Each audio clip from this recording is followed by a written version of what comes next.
Un modèle d'exercice respiratoire, les travaux de Triflo, est un appareil d'exercice que nous utilisons pour ouvrir nos poumons après une chirurgie afin de les remettre en pleine capacité. En prenant de profondes inspirations avec l'appareil Triflo, cela permet aux patients, après l'anesthésie, de rouvrir les poumons qui se sont fermés pendant qu'ils étaient connectés à la machine. En prenant une profonde inspiration et en soufflant profondément en même temps, les balles montent en l'air, ce qui permet d'ouvrir nos poumons. Cela est très important pour prévenir les infections pulmonaires pouvant survenir après la chirurgie. L'objectif est de rétablir le fonctionnement à pleine capacité de nos poumons de manière optimale et d'assurer une circulation sanguine adéquate et efficace dans le corps, ce qui permet une bonne irrigation de nos organes et augmente la vitesse et le taux de guérison. C'est une tâche très importante que nous devons accomplir après une chirurgie.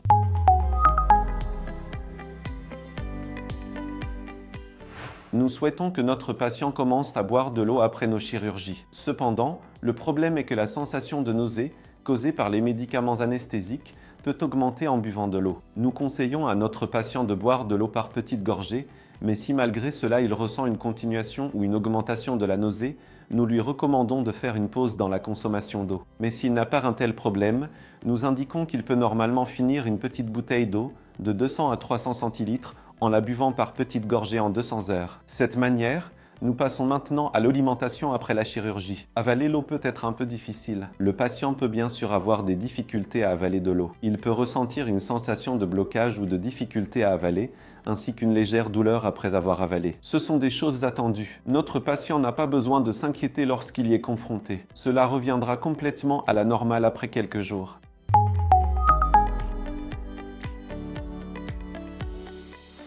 L'une des choses auxquelles nous devons faire attention après la chirurgie est que la chose la plus importante que nous demandons à votre patient de faire pour qu'il retrouve sa santé le plus rapidement possible et puisse reprendre ses activités quotidiennes, et pour améliorer la sensation de douleur et de nausée, ce sont les marches. 2 heures après la chirurgie, nous insistons pour que notre patient commence à bouger et à faire des marches. Cela présente de nombreux avantages. Il s'agit de rétablir rapidement la circulation sanguine chez le patient. Ainsi, les caillots sanguins qui pourraient se former, c'est-à-dire les problèmes liés à ces caillots, peuvent être évités. La progression des caillots vers le poumon, entraînant une obstruction des vaisseaux pulmonaires que nous appelons embolie pulmonaire, qui empêche sérieusement le patient de respirer, est l'une des situations que nous redoutons le plus après la chirurgie. Pour éviter cela, nous faisons en sorte que notre patient commence les marches dès les premières 2 heures après la chirurgie. Lors de la première marche, se lever et commencer immédiatement la marche peut provoquer des étourdissements. C'est pourquoi, après la chirurgie, nous recommandons de s'asseoir au bord du lit avec les pieds pendant 3 à 5 minutes avant de faire sa première marche ou avant chaque marche. Cela lui permettra de se sentir mieux avant de se lever et de commencer à marcher. Il est préférable que le patient fasse cela toutes les heures après les 2 premières heures,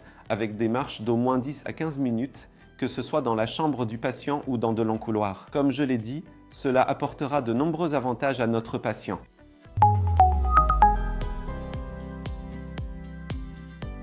Nous recommandons fortement à notre patient de porter des vêtements qui facilitent la circulation sanguine avant la chirurgie en raison de leur contribution fortifiante et de leur capacité à réduire le risque de développement d'embolie et de formation de caillots. Nous conseillons cela à chacun de nos patients. Nous faisons porter les chaussettes à notre patient avant la chirurgie. Après avoir mis les chaussettes, nous recommandons de ne pas les enlever pendant 2 à 3 jours pendant toute la durée de son séjour à l'hôpital. Si nos patients doivent faire un long voyage après la chirurgie, nous leur recommandons de garder leurs chaussettes aux pieds pendant ce voyage. C'est un facteur très important pour prévenir les problèmes que notre patient pourrait rencontrer après la chirurgie.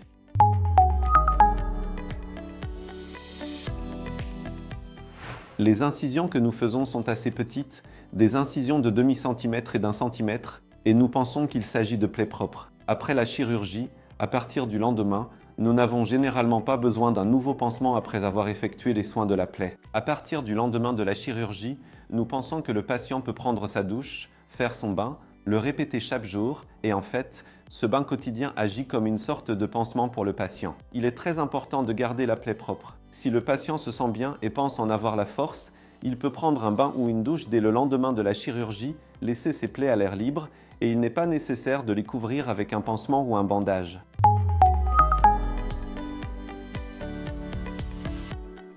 Le processus de guérison de la plaie prend généralement 4 à 5 mois. Pendant cette période, nous recommandons des crèmes pour prévenir le changement de couleur des plaies et pour assurer que la plaie ne guérisse pas en laissant des cicatrices importantes.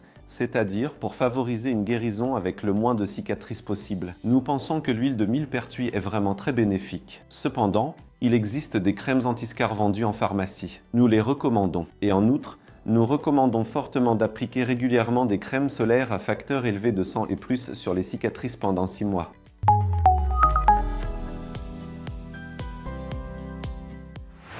L'un des plus grands avantages des petites incisions est que le patient peut reprendre très rapidement sa vie quotidienne après la chirurgie. Comme les incisions sont petites et que nous fermons également les grandes incisions de l'intérieur avec des points de suture, nous pensons qu'il n'y aura pas de déhiscence, c'est-à-dire de hernie. En un mois, plus de 25 kg. Ils ne doivent pas soulever de poids, mais après le premier mois, cette restriction n'est plus en vigueur. Nous donnons ces conseils concernant le levage de poids après la chirurgie.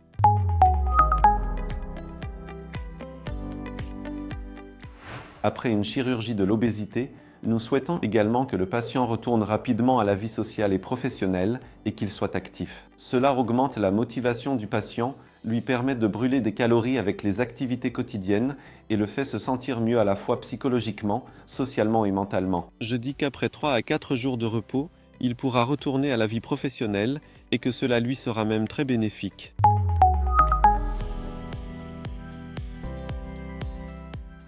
Bonjour, je suis la diététicienne Elif Alitz. Aujourd'hui, je vais vous présenter les médicaments que vous devez utiliser après l'opération. Commençons d'abord par notre protecteur gastrique. Les comprimés protecteurs gastriques pentactifs.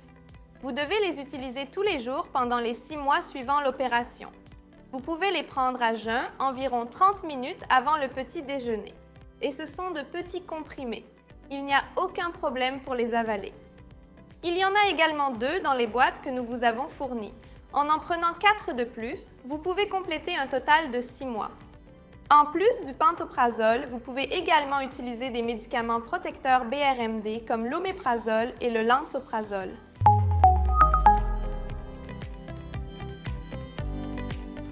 Après l'opération, vous avez un autre médicament à utiliser pendant 6 mois.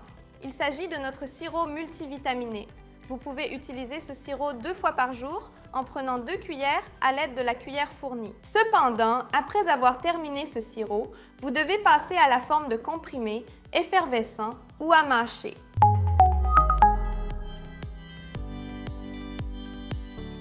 Après l'opération, vous devez faire des injections anticoagulantes pendant 10 jours pour réduire le risque de caillots. Ces injections sont des injections à usage unique que vous pouvez administrer vous-même. Vous pouvez les administrer dans le bras, le ventre ou la jambe. Elles doivent être faites 1 fois par jour avec un intervalle de 24 heures.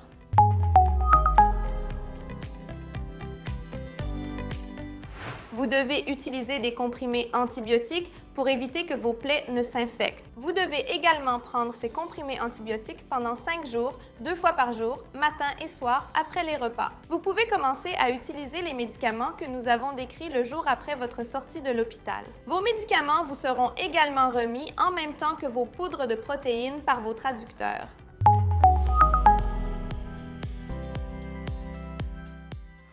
Bonjour à tous. Je suis Elif Alus, diététicienne à la clinique Obesta de Marmara. Aujourd'hui, nous allons parler de nos plans alimentaires. Tout d'abord, nous commençons à boire de l'eau 8 heures après l'opération. Ici, nous allons essayer de finir une bouteille d'eau d'environ 200 ml en 2 heures, en buvant lentement et par petites gorgées. Il peut y avoir des nausées pendant les 1-2 jours suivant l'opération. Ces symptômes sont tout à fait normaux. Essayons de boire de l'eau autant que possible, lentement et sans trop vous forcer. C'est l'une des étapes les plus importantes pour le processus de guérison après l'opération. 2 jours après l'opération, nous commençons notre régime liquide. Et pendant les 2 prochaines semaines, nous continuerons avec des liquides clairs, sans morceaux et sans sucre. Pendant cette période de régime liquide, les boissons les plus importantes pour nous sont bien sûr les poudres de protéines. Parce qu'après l'opération, nous avons besoin d'environ 60 g de protéines. Il est très difficile de répondre à ce besoin avec des liquides normaux. C'est pourquoi, à partir du jour où nous commençons le régime liquide, nous vous recommandons de boire des poudres de protéines 3 fois par jour. Ici aussi, pour préparer les poudres de protéines, nous avons besoin de 200 ml de liquide. Les poudres de protéines peuvent être un peu sucrées et lourdes pour l'estomac. Par conséquent, nous allons soit utiliser 100 ml de lait sans lactose, soit 100 ml d'eau, ou bien directement mettre 200 ml d'eau, ajouter une dose de notre poudre de protéines, secouer et boire ainsi. Ici, de la même manière, comme nous avons un liquide de 200 ml, vous pouvez le boire lentement par petites gorgées en 2 heures. Si cela vous semble lourd, vous pouvez essayer de boire en marchant. Cela aide parfois à mieux digérer. Pour nous, les poudres de protéines sont notre principale priorité. Pendant ces 2 semaines, nous avons également d'autres options que nous pouvons boire entre les repas. Celles-ci sont principalement des produits laitiers. Cela peut être du lait sans lactose, du kéfir ou de l'actimel. En plus de cela, nous pouvons aussi boire de l'airan. La raison pour laquelle nous recommandons des produits sans lactose est que le lactose peut être particulièrement lourd après l'opération et peut causer des problèmes de gaz. C'est pourquoi il serait préférable d'utiliser des produits sans lactose, en particulier pour le lait, pendant les 1 à 2 prochains mois. Nous préférons toujours les kéfirs sans sucre. En d'autres termes, vous pouvez généralement choisir des kéfirs nature. Pour l'actimel, vous pouvez également choisir les versions sans sucre et nature. Pour préparer l'airan, vous pouvez mélanger un peu de yaourt avec de l'eau et ajouter du sel. Ou bien, si cela est vendu directement, vous pouvez également acheter des airans emballés. Les préparer à la maison est toujours mieux pour nous. En dehors de cela, d'autres options que nous pouvons boire sont les bouillons de viande, d'os et de poulet. Pour les préparer, nous faisons bouillir le poulet ou la viande. Pour donner du goût et de l'arôme, vous pouvez ajouter d'autres légumes, des carottes, des courgettes, du céleri, etc. Vous pouvez ajouter du sel, à condition de ne pas en mettre trop. Et en dehors de cela, vous pouvez utiliser des épices non piquantes, comme le thym, la menthe, le cumin, de manière très légère, sans trop fatiguer l'estomac. Mais vous ne devez pas ajouter d'oignons, d'ail, d'épices piquantes, de concentré de tomates, de citron. Parce que notre estomac est un peu sensible pendant cette période. Les utiliser peut entraîner une augmentation de l'acidité dans l'estomac et vous causer des désagréments. C'est pourquoi nous faisons bouillir tous les aliments que j'ai mentionnés, nous les filtrons, puis nous buvons seulement leur eau. Il ne doit y avoir aucun morceau dedans. Nous ne devons pas utiliser de mixeur. Nous allons simplement boire le bouillon clair de viande ou de poulet. Nous ne buvons pas de jus de fruits, mais vous pouvez boire des compotes. Lors de la préparation des compotes, nous faisons bouillir les fruits pendant environ 20-25 minutes. Nous ne devons pas y mettre de sucre, mais vous pouvez l'aromatiser avec de la cannelle ou des clous de girofle. Vous pouvez utiliser la plupart des fruits ici. Seuls les fruits acides posent un petit problème pour nous, comme les griottes, les oranges, parce qu'ils peuvent également augmenter le niveau d'acidité de l'estomac.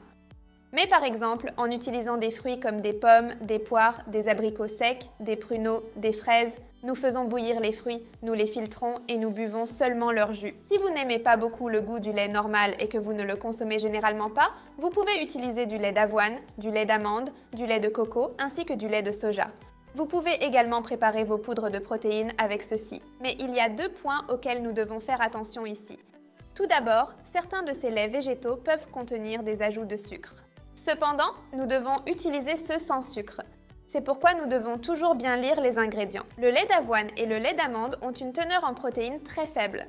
Par conséquent, vous pouvez préférer utiliser davantage de lait de soja. Le lait de soja et bien sûr le lait sans lactose peuvent vous aider davantage à atteindre cette quantité de 60 g de protéines. Il existe certains laits protéinés que vous pouvez trouver dans les supermarchés. Ceux-ci ressemblent beaucoup aux shakes protéinés que nous préparons, mais ce sont certains laits vendus prêts à l'emploi. Vous pouvez également les utiliser si vous le souhaitez, en tant qu'alternative, mais notre priorité reste toujours nos propres poudres de protéines. Vous devez également vous assurer qu'ils sont sans lactose et sans sucre. Enfin, pendant la période de régime liquide, vous pouvez profiter des tisanes. Nous pouvons boire des tisanes comme le fenouil, la camomille, la menthe et le tilleul. Cependant, il y a certaines boissons que nous ne devons pas consommer. Le café, sa teneur élevée en caféine peut ne pas être très bon pour les tissus de l'estomac. Il peut également vous causer de l'inconfort. Nous éviterons le café pendant une période de 2 mois. Cependant, après encore 2 semaines, vous pouvez commencer à boire du café décaféiné. Pendant cette période de 2 semaines, je ne recommande pas de boire du thé noir ou du thé vert. Si vous en avez vraiment envie, vous pouvez boire un thé noir très léger. Mais en dehors de cela, nous devons essayer de nous en éloigner autant que possible. Pendant cette période de 2 semaines, nous devons faire attention à ce que les boissons que nous consommons ne soient ni trop chaudes ni trop froides. Nous devons les préférer à température ambiante autant que possible. Ils peuvent être légèrement frais ou légèrement chauds. Il suffit d'éviter les extrêmes. C'est tout pour notre période de régime liquide de 2 semaines.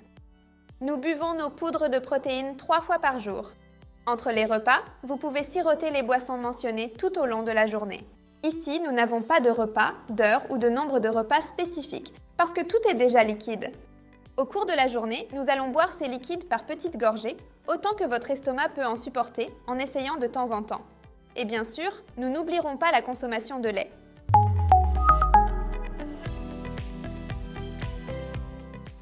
Après notre période de régime liquide de 2 semaines, nous commençons notre régime purée, notre régime no. Cela dure également 2 semaines. L'important ici est que tout ce que nous mangeons soit suffisamment mou pour être écrasé à la fourchette. Comme dans le régime liquide, nous continuerons à manger peu mais souvent, mais cette fois nos repas et nos concepts de repas commencent à se préciser. Nous devons prendre 3 repas principaux par jour, le petit déjeuner, le déjeuner et le dîner, ainsi que 3 collations. Cela signifie que nous aurons 6 repas par jour. Cela signifie que nous devons prendre un repas toutes les 2 à 2,5 heures. Vous verrez que lorsque vous commencerez le régime, vous commencerez à être rassasié avec de très petites quantités.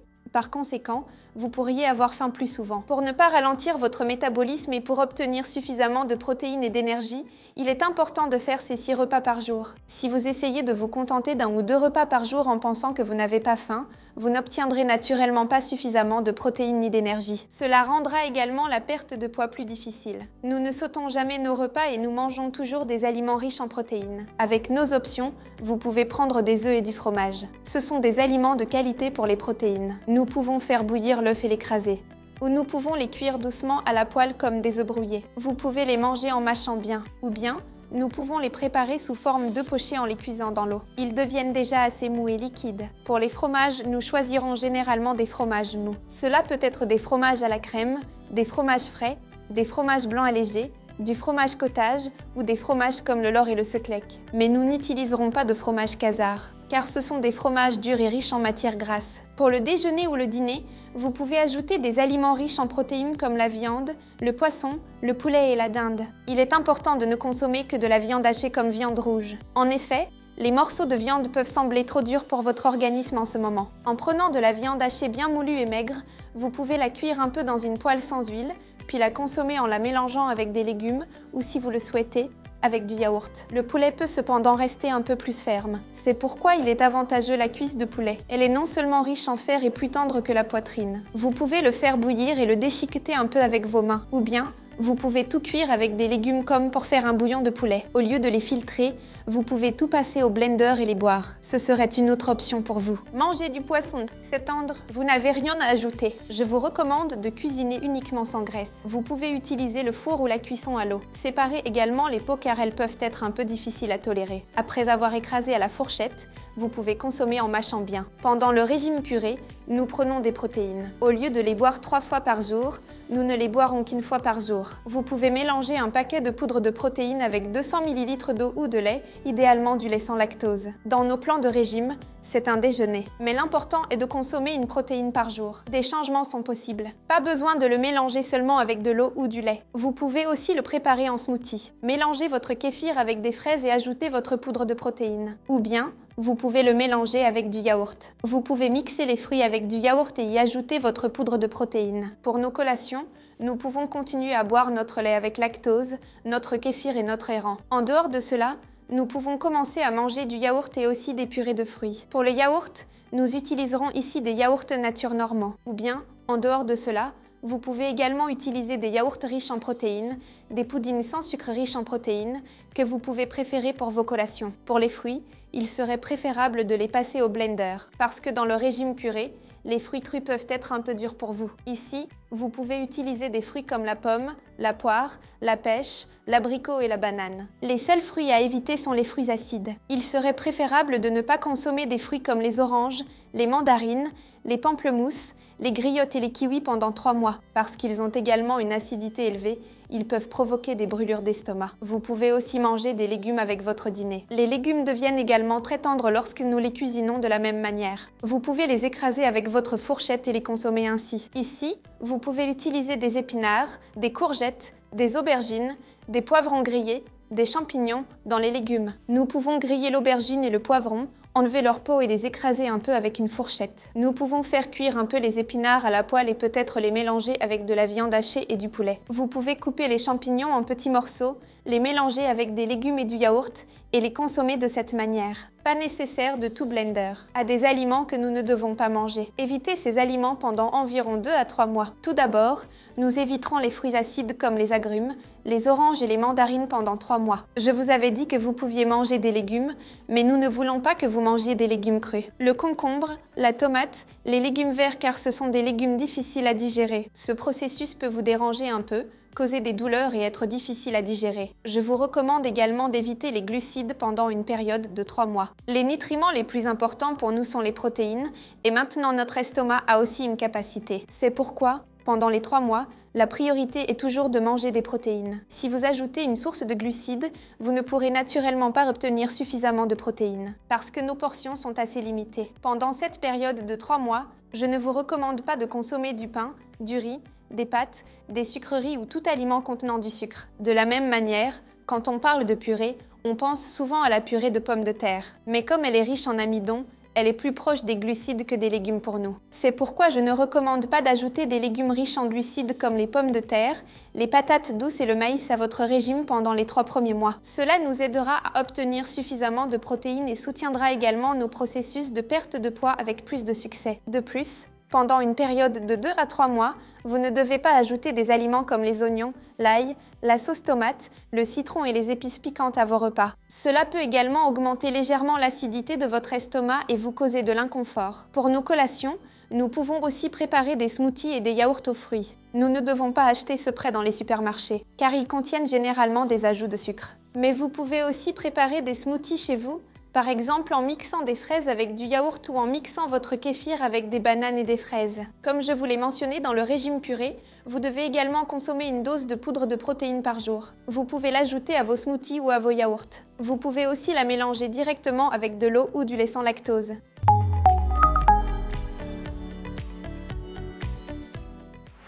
Il y a une règle que nous allons commencer à suivre dans le régime et que nous continuerons tout au long de notre vie. Cela s'appelle la séparation des solides et des liquides. Nous ne mangeons pas et ne buvons pas en même temps. Nous laissons un intervalle de 30 minutes entre les aliments et les liquides. Par exemple, vous vous êtes levé matin et vous avez bu un verre d'eau. Dans ce cas, il faut attendre une demi-heure avant de prendre votre petit déjeuner. Vous avez pris votre petit déjeuner, mangé un œuf, un morceau de fromage. Alors, vous voulez encore boire un thé. Nous devons attendre une demi-heure avant de boire notre thé. Si vous mangez et buvez en même temps, peut d'abord vous causer de l'inconfort. Cela peut provoquer des douleurs, des nausées et des vomissements. Lorsque vous mangez, nous voulons que cet aliment reste dans l'estomac aussi longtemps que possible pour que vous restiez rassasié. Mais lorsque nous buvons quelque chose après avoir mangé, la pression de ce liquide peut faire descendre les aliments plus rapidement vers les intestins. Vous pouvez éprouver quelques problèmes de digestion. Vous pouvez avoir faim plus rapidement. Vous pourriez ne pas obtenir assez de vitamines, de minéraux et de nutriments. C'est pourquoi cette règle sera toujours valable. Faites attention toujours. Une autre question qui m'est souvent posée lorsque nous commençons le régime de purée concerne les soupes. Pendant le régime liquide, nous ne buvions que des bouillons, mais ici, nous pouvons commencer à boire plus de soupe. Cependant, il faut faire attention à ce que les soupes ne contiennent pas de crème, de vermicelle ou de riz. Nous devions déjà nous en éloigner pendant un certain temps pour nous aider à perdre du poids. La soupe de lentilles, la soupe de tarhana, peut-être que nous pouvons commencer à en manger un peu. Mais comme je l'ai dit, pendant les 3 premiers mois, la sauce tomate et les tomates peuvent irriter un peu l'estomac. Ici, même si vous vous adaptez un peu selon votre tolérance, il est utile de continuer à communiquer. Nos 2 semaines de crédit se passent ainsi. Le matin, nous mangeons généralement des œufs et du fromage. À midi, nous pouvons boire nos poudres de protéines. Le soir, nous mangerons des aliments riches en protéines comme la viande, le poulet, le poisson et la dinde. Comme je l'ai mentionné entre-temps, nous faisons 3 petites collations. Ici, nous pouvons généralement continuer avec des produits laitiers, du yaourt, des purées de fruits, etc. Comme je l'ai mentionné au début, il est bénéfique de prendre un repas toutes les 2,5 à 3 heures. C'est pour ne pas ralentir notre métabolisme et pour nous aider à perdre du poids. Pendant ce processus, il se peut que vous ne ressentiez même pas la faim. Vous pouvez ne pas avoir d'appétit, mais vous ne devez pas sauter 1 ou 2 repas si vous ne vous sentez pas affamé. Même si vous ne vous sentez pas affamé, mettez votre nourriture devant vous. Mangez autant que vous pouvez, autant de cuillères que nécessaire pour vous sentir rassasié et arrêtez-vous lorsque vous sentez que vous êtes plein. L'important ici n'est plus la quantité, mais la qualité de notre alimentation et la richesse en protéines de notre régime. En mangeant ces plats, nous devons toujours bien mâcher. Peut-être qu'au début, vous pouvez commencer à utiliser de petites cuillères et de petites assiettes. En mâchant, en mangeant lentement, en nous concentrant sur le repas, nous nous arrêterons et terminerons le repas lorsque nous nous sentirons rassasiés. Après notre sortie de l'hôpital, nous avons pour objectif de boire 2 litres d'eau par jour. Au début, cela peut être difficile, mais mon conseil est de prendre une bouteille que vous pouvez facilement transporter avec vous au sortir. Cela vous aide particulièrement à voir combien vous buvez. De plus, cela vous motive davantage. Lorsque nous ajoutons des tranches de fruits comme un petit morceau de citron, de la cannelle ou du concombre, nous pouvons rendre l'eau plus savoureuse et plus aromatisée. Et cela nous aide à atteindre les 2 litres. Vous pouvez aussi essayer cela. Après la sortie de l'hôpital, nous avons désormais pour objectif de faire 10 000 pas par jour. Chaque jour, vous pouvez faire des promenades de peut-être 45 minutes à 1 heure. Cela vous aidera non seulement à vous sentir mieux, mais aussi à éviter la perte de muscles tout en perdant du poids, en favorisant autant que possible la perte de graisse. Ici, bien sûr, il est important de faire du sport. Cependant, nous ne recommandons pas beaucoup d'activités sportives pendant les 2 premiers mois. Vous devez plutôt continuer avec la marche ou la natation. Mais après 2 mois, vous pouvez commencer à pratiquer tout type de sport. Vous pouvez également commencer à soulever des poids. Vous pouvez faire des entraînements de musculation. Ou si vous avez un sport préféré, vous pouvez commencer à le pratiquer régulièrement. Cela aidera à la fois à la perte de graisse et à la préservation des muscles. Parfois, une perte de poids rapide peut entraîner un relâchement de la peau. De même, le sport est très important ici. Lorsque vous faites du sport de manière régulière, ces relâchements cutanés diminueront au minimum. La consommation d'eau est également très importante pour l'élasticité de la peau. Donc, l'eau et le sport sont en fait tout aussi importants que l'alimentation. Ce sont des aspects qu'il ne faut jamais négliger.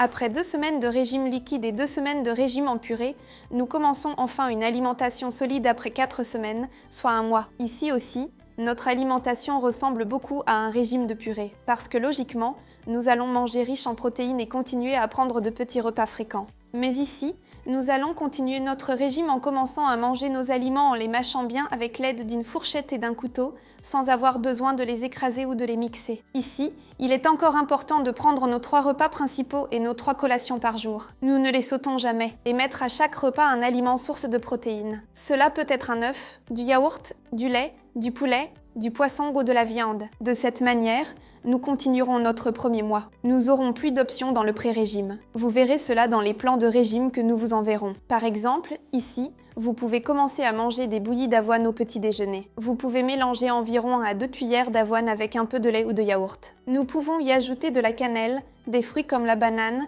la pomme ou la mûre. Si vous avez de la poudre de protéines, en ajoutez. Cuire votre bouillie d'avoine avec de la poudre de protéines. Alternative commence à croître ce processus. Mais ne préférez pas les bouillies d'avoine plus de 2 à 3 fois par semaine, parce que ce n'est toujours pas un aliment aussi riche en protéines qu'un œuf ou du fromage. Ceux-ci sont de bien meilleure qualité pour nous. Nous pouvons manger des olives. Nous pouvons manger des dindes fumées. Si vous les aimez, nous pouvons les ajouter au régime. À la fin du mois, nous ne consommons plus de poudre de protéines. Vous n'êtes plus obligés de les utiliser. Nos repas se ressembleront beaucoup. Ici, nous continuerons à manger de la viande, du poulet et du poisson. Mais ici, en plus de la viande hachée, vous pouvez commencer à manger de petits morceaux de viande, des petits morceaux en dés ou les consommer sous forme de boulettes. Il n'est plus nécessaire de faire bouillir et effilocher le poulet. Vous pouvez le cuire à la poêle avec de l'huile d'olive et des épices non piquantes, comme un sauté de poulet. Vous pouvez le cuire avec des légumes. Pour le poisson, nous continuons de la même manière. Nous n'utilisons pas les méthodes de friture.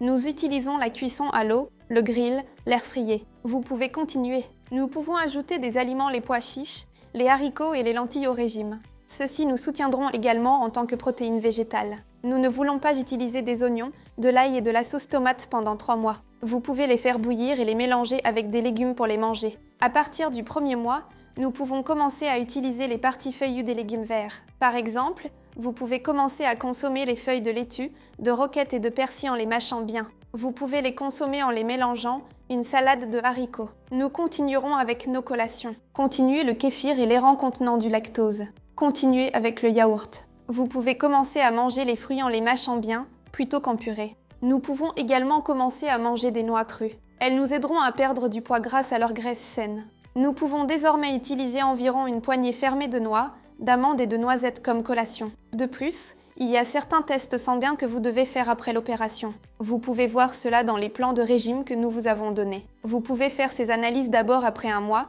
puis au 3e, 6e, 9e et 12e mois et nous les transmettre en personne. Ou vous pouvez les envoyer en ligne. Lorsque vous serez sorti de l'hôpital et chez vous, nos contrôles continueront. Tous les 3 mois, nos plans de régime changeront, nous examinerons les analyses de sang. Et cette fois, nous vous enverrons également vos nouveaux plans de régime en ligne. C'est tout ce que j'ai à dire pour le moment. N'hésitez pas à nous contacter pour toute question ou problème que vous pourriez rencontrer pendant ce processus. Ne soyez pas timide pour nous joindre. Je vous souhaite à tous une bonne santé.